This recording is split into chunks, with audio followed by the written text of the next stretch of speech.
अरे Gopal, Gorakhpur district jail चलना है, जल्दी।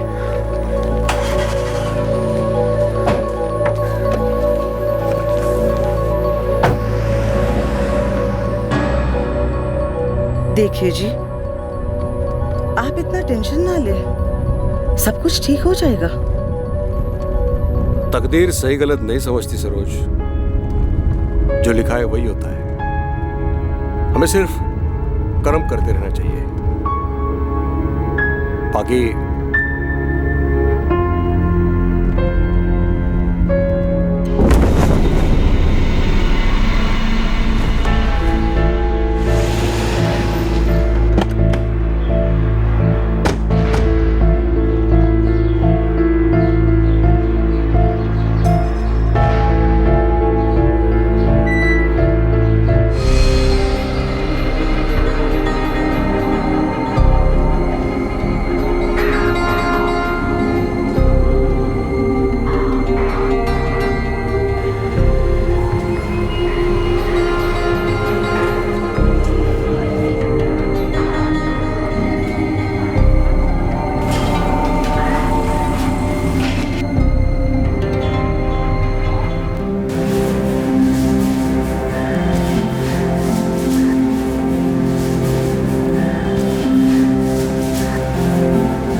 क्या गोमती बहन, अभी अभी साफ किया था, सब गंदा कर दिया। ये जगह चलने के लिए सफाई करने का इतना ही शौक है ना, तो दोबारा पोछा लगा ले, बार बार लगाती रहे। इस गोमती उछल मत, अगले हफ्ते तेरी बारी, पोछा तेरे हाथ में होगा। चलने वाले हम लोग, देखती हूँ तुझे। तुम मुझसे लड़ना चाहती है? चोरी तो तू हो रही है। अरे कुसुम, गोमती बहन, तुम दोनों क्यों झगड़ रहे हो? वो तो ऐसे ही मेरे मुंह से गोमती का नाम निकल गया था। कोई बात नहीं, मैं फिर से लगा देती हूँ। ए कुसुम, ये आंखें फाड़ फाड़ के मुझे मत देख, समझी? तेरी आंखें नोच के ना कौवों को खिला दूंगी। तू ना मुझे नहीं जानती, अपना हाथ मेरे आंखों तो पहुंचा तो सही। ले लगाया हाथ, बोल क्या? अरे तू चले आ, चल मेरे मुंह मत लग, समझी? चल। और तुम्हारी तो, तुम दोनों की कुश्ती कबड्डी फिर शुरू हो गई। अरे नहीं सिमरन मैडम, ये दोनों तो सिर्फ बातें कर रही थी। ए गौरी की बच्ची, मैं कल पैदा नहीं हुई मुनिया, मुझे समझाने की कोशिश मत कर तू। और तुम दोनों खड़े खड़े मेरा मुंह क्या देख रही हो? उठाओ अपनी झाड़ू, निकल लो यहाँ से, चलो अपना काम करो। गौरी, तुझसे कोई मिलने आया है। मुझसे मिलने? मुझसे मिलने कौन आया है? आज तक तो कोई नहीं आया। तो पार्टी वापस भेज दूं? बुजुर्ग आदमी है, जेंटलमैन किस्म के। क्या नाम है? कोई रतन प्रकाश मिश्रा है, और साथ में उसकी घरवाली भी है। नहीं, मैं नहीं जानती इन्हें। तो जाके जान लेना, आए होंगे किसी एनजीओ से तेरी पुनर्निवास की कुंडली बनाकर। ए, तू अपना काम करना अच्छे से। नहीं मैडम, मुझे उनसे नहीं मिलना, उनको मेरी तरफ से माफ़ी कह दो। अपने पैर पे कुल्हाड़ी मत मार, ठीक है? नहीं मिलना तो मुझे क्या।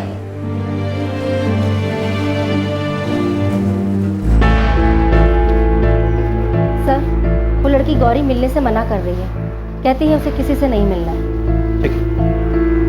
देखिए साहब, हम गौरी के साथ जबरदस्ती तो नहीं कर सकते कि वो आपसे मिले।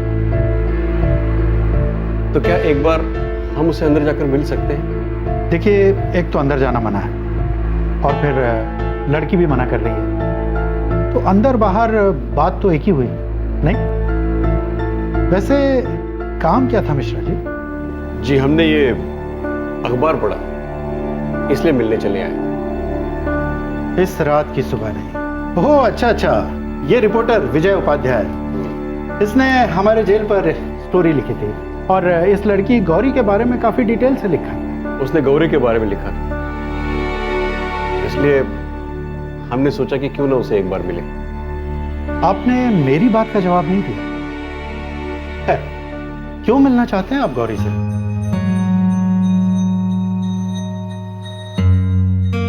हम गौरी को गोद लेना चाहते हैं। गोद लेना चाहते हैं? जी।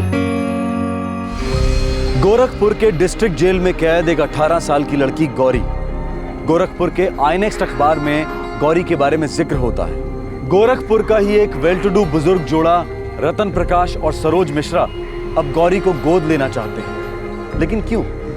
दूसरी तरफ गौरी उनसे मिलने से इनकार करती है, ये कहकर कि वो उन्हें जानती नहीं। ये बहुत ही अजीब और रहस्यमय मामला दिखाई पड़ रहा था, लेकिन दरअसल ये थी एक अद्भुत मिसाल इंसानी रिश्तों की, जो खून के रिश्तों से ज्यादा गाढ़े साबित हुए।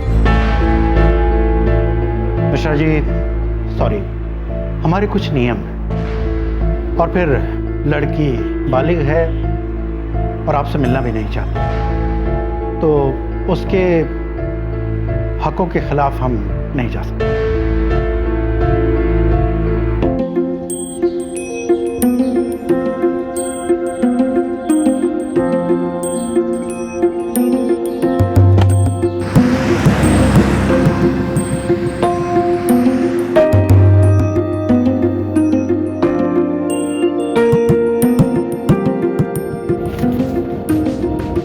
इस आईएनएक्स के रिपोर्टर विजय उपाध्याय से मिलते हैं, शायद वो हमारी कुछ मदद करेगा।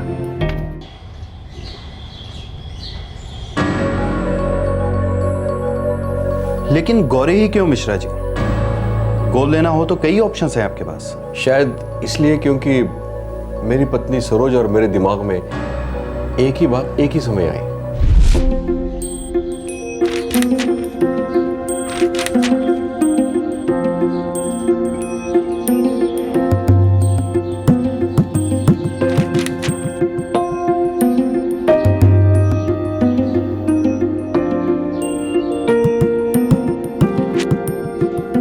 सरोज पढ़ो इसे। क्या है ये? अरे पढ़ो तो, ये देखो।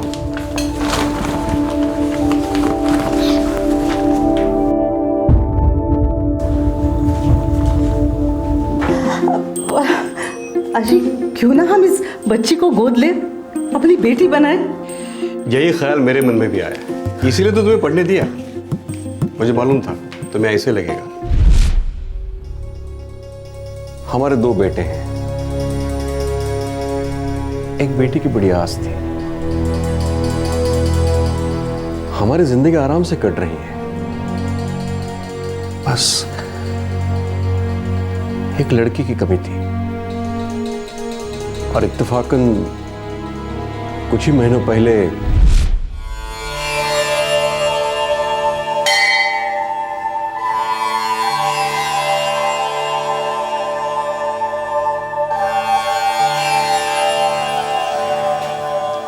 हाथ दिखाओ यजमान, भविष्य में झांक कर देखिए श्रीमान।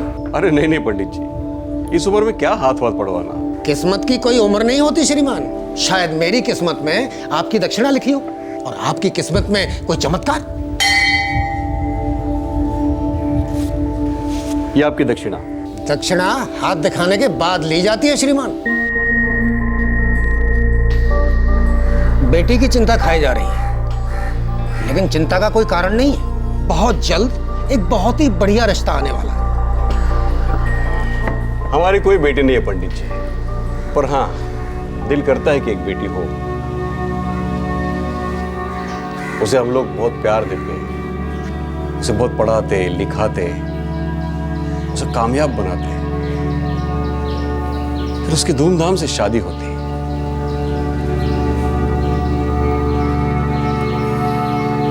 कन्यादान का सुख तो होता हमारे जीवन में।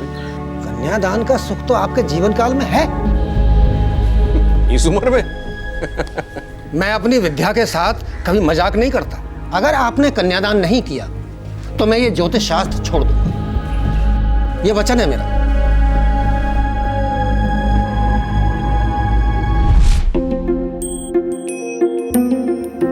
पता नहीं, तब से मुझे धीरे धीरे विश्वास होने लगा कि मेरे तकदीर में बेटी का सुख है। और जब मैंने गौरी की कहानी पढ़ी, बस अंदर की तार छिड़ गई, मानो कोई छू गया दिल को। देखिए, गौरी को मनाना आसान नहीं है। आप मुझे एक दिन दीजिए, मैं कोशिश करता हूँ। जरूर। मिश्रा जी, आप मुझे अपना फोन नंबर दे दीजिए। अगर कुछ बात बनती है तो मैं आपको कॉल करूंगा, लेकिन मैं कोई वादा नहीं कर सकता। Okay sir.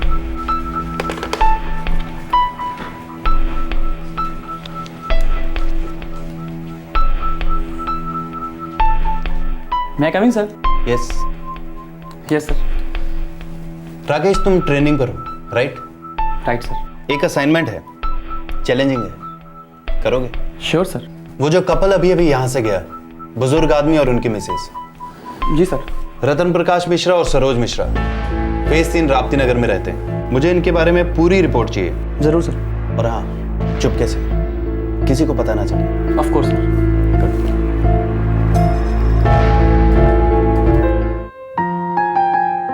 तू क्यों नहीं मिली उन लोगों से? क्यों मिलूंगी उनसे? जानना पहचान और हम तुम्हारे मेहमान। अरे शायद तुझे अपना मेहमान बनाने आए हो सकता है भले इंसान हो।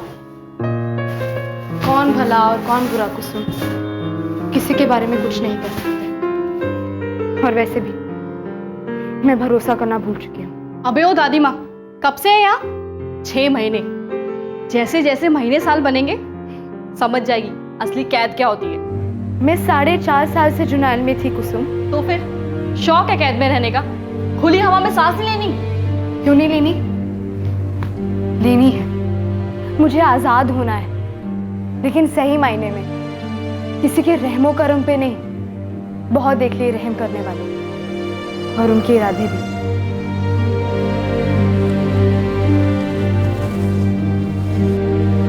एक तरफ थी एक टीनेज लड़की जिसकी तकदीर दर्द और दगाबाजी की स्याही से लिखी गई थी, और दूसरी तरफ था एक बुजुर्ग जोड़ा जिनका विश्वास था कि अच्छा करो तो अच्छा होगा। अब सवाल यह था कि क्या नियति इन दो तकदीरों को मिलाने वाली थी?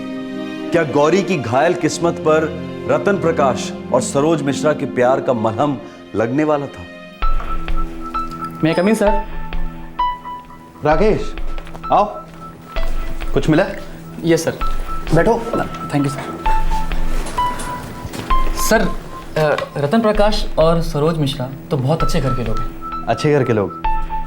ये अच्छे घर के लोग कैसे होते हैं राकेश? रतन प्रकाश मिश्रा का बैकग्राउंड डिफेंस का है। सिविल इंजीनियर थे फौज में, 10 साल मुंबई में नौकरी की, फिर सर 2000 में वो गोरखपुर लौटे, जहाँ से वो एक्चुअली बिलोंग करते हैं। और फैमिली?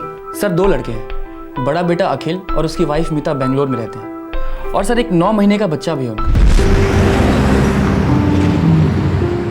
खेलेगा, थोड़ा खाना खाएगा ना? ये ले, आ जा। चलिए आप नाश्ता कीजिए और मुन्ने को मुझे दीजिए। बेटा। सर अखिल मिश्रा बेंगलोर की एक बड़ी कंपनी में सॉफ्टवेयर कंसल्टेंट है। और दूसरा बेटा? अंशुल मिश्रा।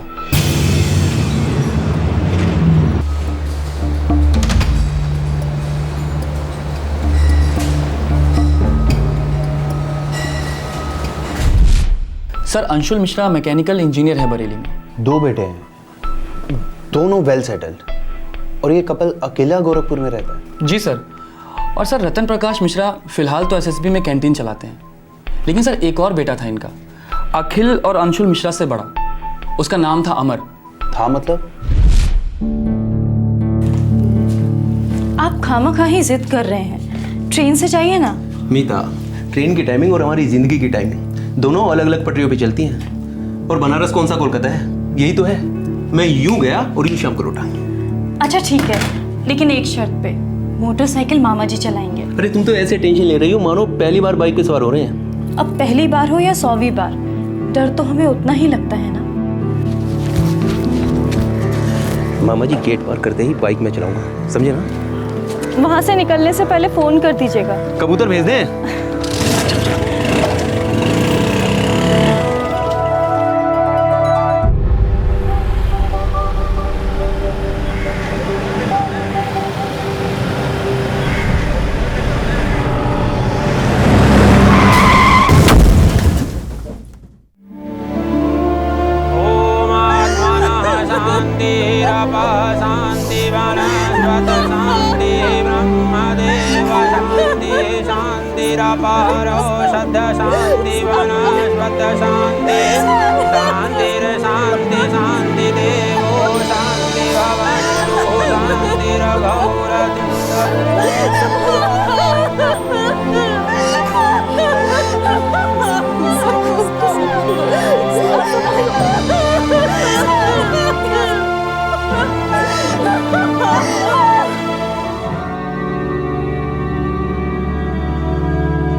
1 साल हुआ आपकी बेटी और मेरे बेटे की शादी को।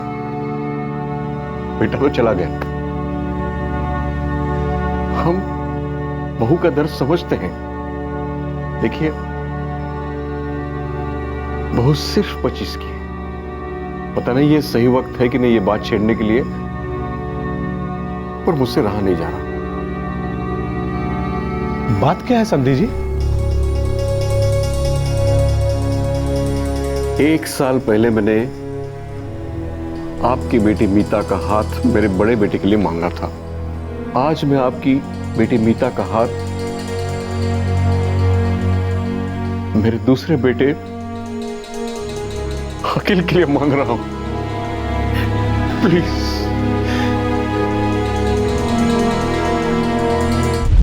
सर, अमर की विधवा मीता ने अमर के छोटे भाई अखिल से शादी को हाँ कह दी। फिर ये रतन प्रकाश तो बहुत ही भले आदमी है सर, सोने का दिल है इनका। ये हमेशा अपने आसपास जरूरतमंद लड़कियों की पढ़ाई में या शादी में, चाहे आर्थिक मदद हो चाहे कैसी भी मदद हो, ये हमेशा करते आए हैं। अगर इतने ही नेक इरादे वाले लोग हैं तो फिर गौरी की तो लगता है किस्मत ही बदल जाएगी। गौरी? सर, ये गौरी कौन है? अपने गोरखपुर जेल में कैदी है। सर, ये रतन प्रकाश और गोरखपुर जेल का क्या संबंध है? दरअसल रतन प्रकाश इस गौरी को गोद लेना चाहते हैं। इस रात की सुबह नहीं। ओ यस सर, ये तो आपने उस लड़की पर स्टोरी की थी। दरअसल मैं जेल गया था किसी और स्टोरी के लिए। वहां मेरी मुलाकात इस गौरी से हुई और राकेश, इसकी स्टोरी सुनकर मैं पूरी तरह हिल गया। ऐसी क्या स्टोरी है सर?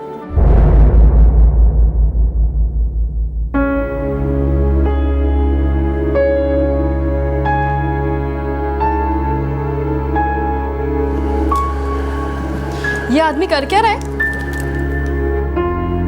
कोई कहानी लिख रहा है अपनी जेल पर। क्या बात है, हम लोगों के ऊपर भी कोई फिल्म बन सकती है। नहीं, कोई फिल्म विलम वाला नहीं है, पत्रकार है, पत्रकार। तुझे कैसे पता? उसके चेहरे पे लिखा है। हवलदार सिमरन बता रही थी, पत्रकार ही है।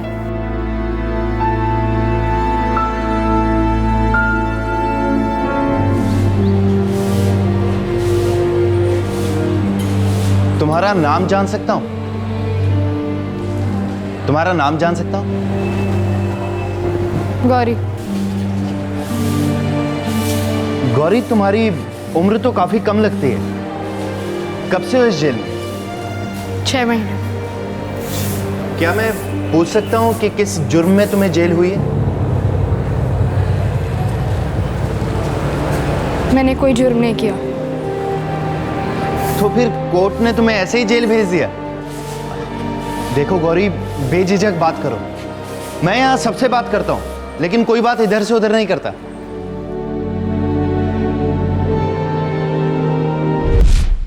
वो 4.5 साल तक एक करेक्शन होम में रही, एक ऐसे जुर्म के लिए जो उसने किया ही नहीं था।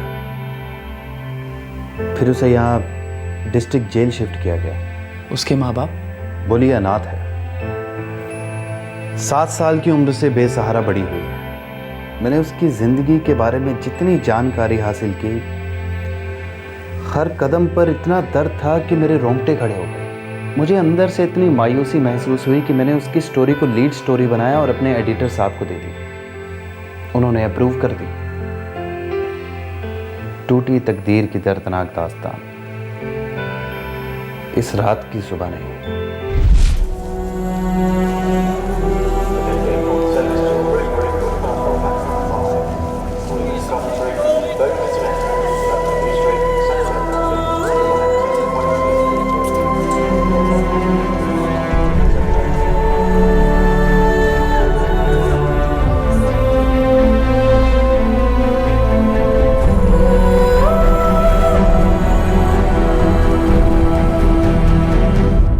इस रात की सुबह नहीं, गौरी की कहानी थी। एक ऐसी कहानी जिसकी 3 तकदीरें थी। जन्म से 7 साल तक एक तकदीर, फिर 7 से 13 साल तक दूसरी तकदीर, फिर 13 से 18 की उम्र तक तीसरी तकदीर, और अब एक नई किस्मत गौरी की जिंदगी में दस्तक दे रही थी। फिर से एक बार जिंदगी का रुख कहीं और होने को था।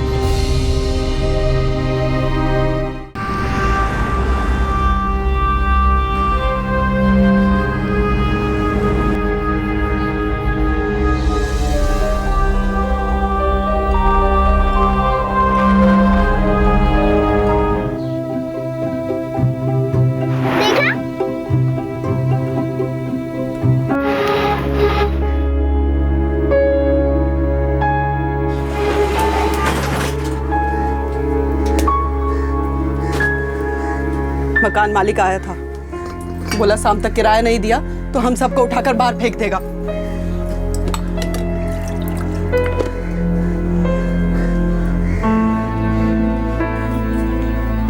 अब चुप रहने से कुछ होने वाला है क्या? आज भी कछु कमा नहीं पाए। अब हमें काम नहीं मिला तो इसमें हमारी क्या गलती है बताओ? तुम्हारे हाथों को काम नहीं, घर में खाने को अनाज नहीं, और शाम तक तो सिर पे छत भी नहीं रहेगी। क्या करेंगे? भानु, हमने बहुत कोशिश की, साला हमारा नंबर लगता ही नहीं है। आज 15 दिन हो गए, हाथ में कोई काम नहीं। इतने सारे कारीगर हैं, आधे से ज्यादा खाली बैठे हैं हमारी तरह। तो हम सब कहाँ मरने को जाएं? बताओ।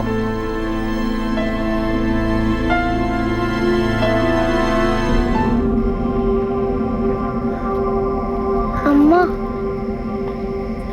गए। अब हम घर नहीं जाएंगे। गोविंद, मुझसे कुछ ना पूछना, तुम्हारे बाबा आएंगे ना, उन्हीं का सिर खाना।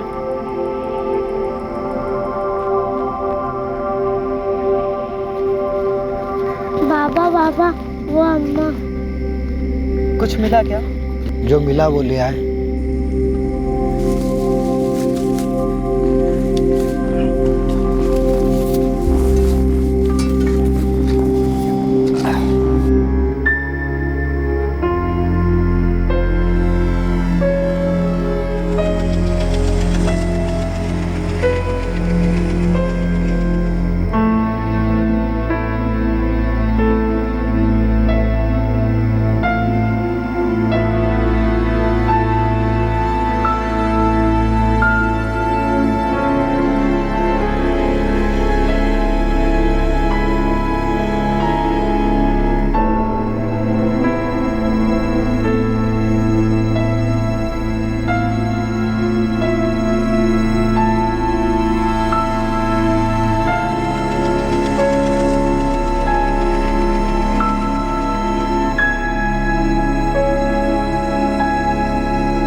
आज भी वही बोलोगे?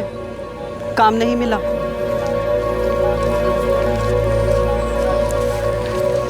भानु, मेरा एक दोस्त है, मैंने उससे बात की थी।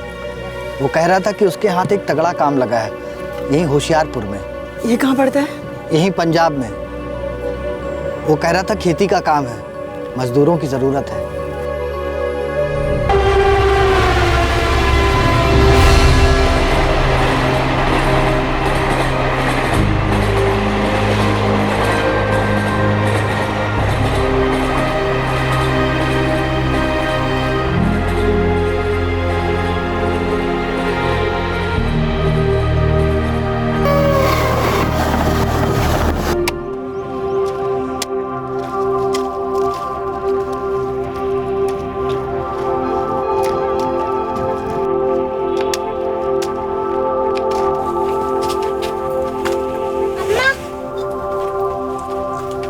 संभल के जाना।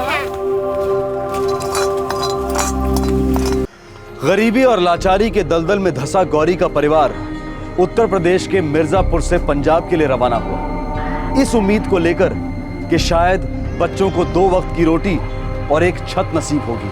पंजाब में उनकी अंधेरी किस्मत धीरे धीरे रोशन होने ही लगी थी कि तभी उन पर बदनसीबी का एक और कहर टूट पड़ा।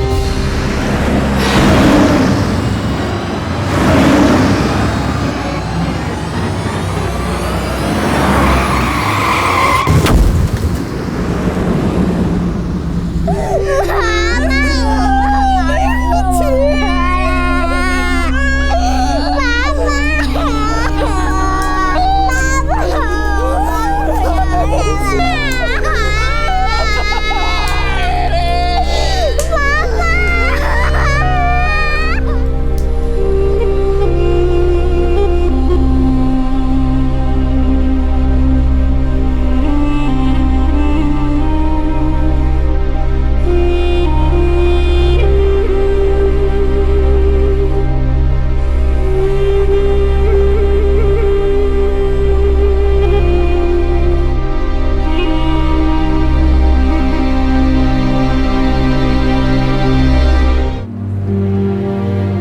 ज्यादा कुछ याद नहीं, बस इतना याद है कि हम वहां कुछ दिन और रहे।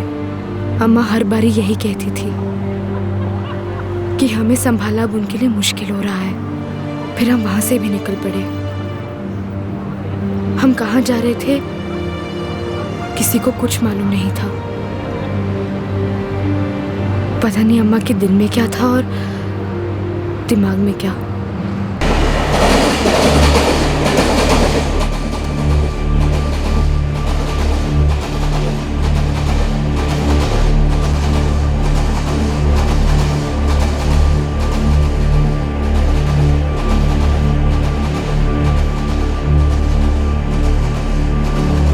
गौरी, मेरे बच्चे, माफ कर दे मुझे।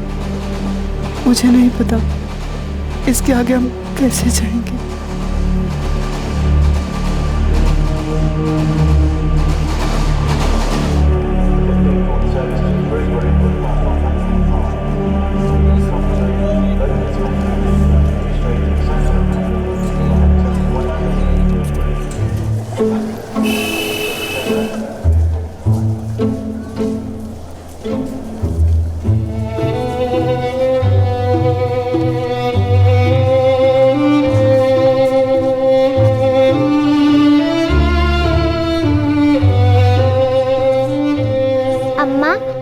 अब हम इस नए शहर में ही रहेंगे?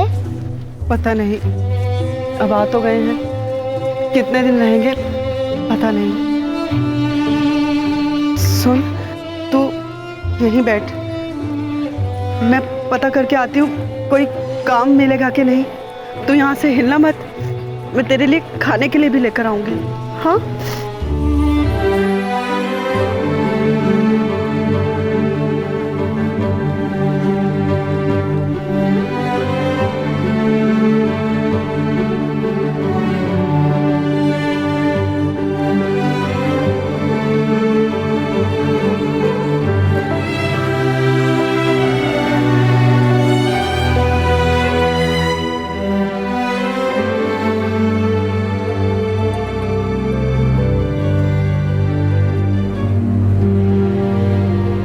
अम्मा बोली कि वहां से हिलना मत।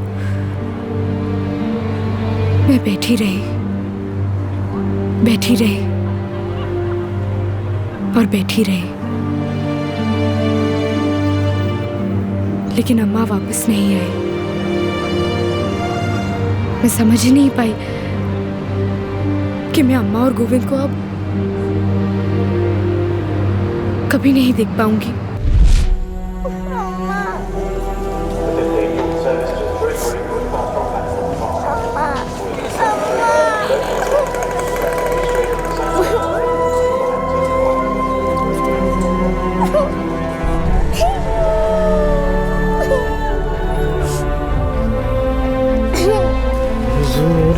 कदर भी न इतरा के चलिए।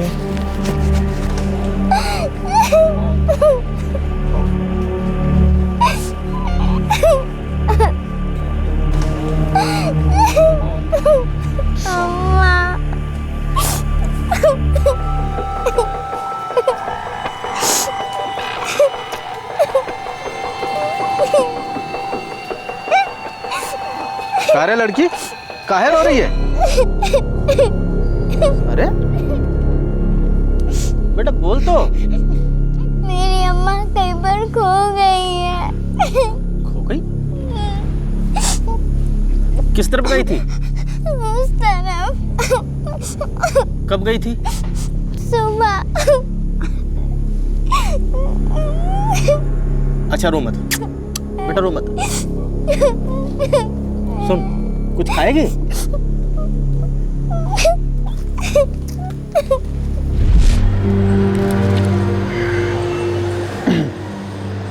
फिर वो आदमी कहाँ ले गया तुम्हें?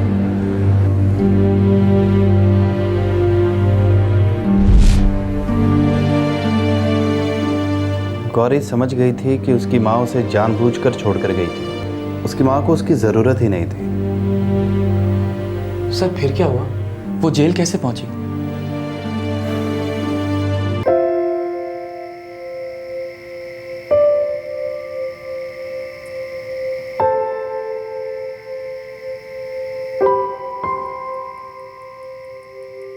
देखिए जी, तकदीर का लिखा हुआ कोई नहीं बदल सकता, और अगर हमारे नसीब में ये लिखा है कि वो हमारी बेटी बनेगी तो दुनिया की कोई ताकत उसे रोक नहीं सकती। पता नहीं सरोज, बार बार ऐसे लग रहा है, जब से वो लेख पढ़ा, गौरी की कहानी पढ़ी, ऐसा लग रहा है कि कोई गहरा रिश्ता है हमारा उस लड़की के साथ।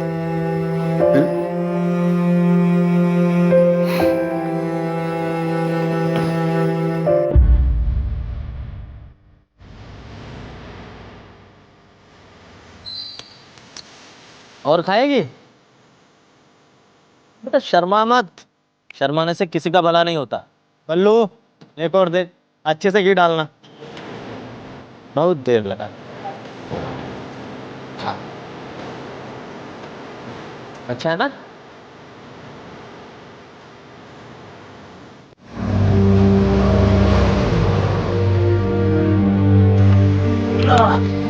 बैठ बेटा, आ रहा हूँ।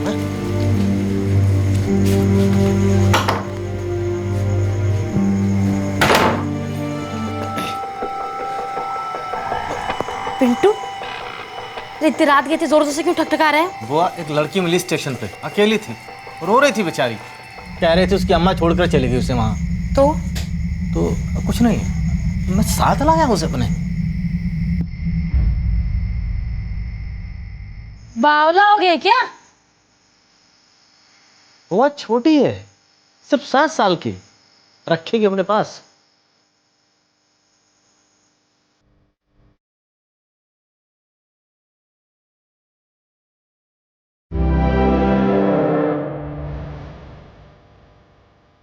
गोरखपुर रेलवे स्टेशन के बाहर एक दोपहर 7 साल की गौरी की तकदीर बदल गई जब उसकी मां, अपनी सगी मां, उसे अपने ही हाल पर छोड़कर चली। पर उसी शाम उसकी तकदीर फिर से पलटने की फिराक में हुई। तकदीरों का यह कारवां अब किस ओर चल पड़ा था? गौरी गोरखपुर की जेल में कैसे पहुंची? और अब 18 साल की बालिग गौरी के सामने जिंदगी ने एक नया रास्ता खोला था। क्या गौरी ने इस रास्ते पर चलकर एक नए सिरे से शुरुआत की? क्या उसने रतन प्रकाश और सरोज मिश्रा को अपने माँ बाप के रूप में स्वीकार किया? दिल को झकझोर कर रख देने वाली इस दर्दनाक कहानी का शेष भाग हम कल इसी समय आपके सामने पेश करेंगे और जानेंगे कि गौरी की दास्ताने दर्द के पन्नों पर किस्मत ने आखिर लिखा तो क्या लिखा।